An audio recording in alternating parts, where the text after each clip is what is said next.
Fun করছিলে মানে তোমার জন্য আমি মানে নিয়ে আসলাম আর তুমি ফান করছো। শোনো যদি করেছো কি? এই টেডিটা যদি তুমি নাও তাহলে হব আমি অনেক খুশি, আর যদি না নাও তাহলে দেবো এক ঘুষি। বাবা বাবা,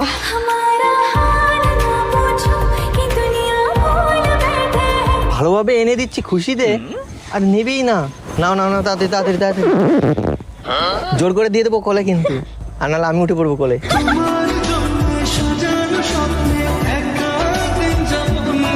এটা নেবে না আমাকে নেবে? আমাকে নিতে পারো। অপমান, আমি থোড়ি তোমার ওই কোলে উঠবো, পাগল। মাজা ফাজা ভেঙে যাবে তখন দোষ হবে আমার। নেবো না, আমি এত বড় ট্রেন নিয়ে বাড়িতে যাবো? তো কোথায় যাবে? হ্যাঁ, রাস্তা দিয়ে আমি এটা কোলে করে নিতে নিতে বাড়ি যাবো না? মাথায় করে নিয়ে যাবে? আরে লজ্জা পাচ্ছ না? তোমার জন্য এনেছি আমি। দেখো এখানে আই লাভ ইউ কি লেখা আছে? না, I love you just for you, মানে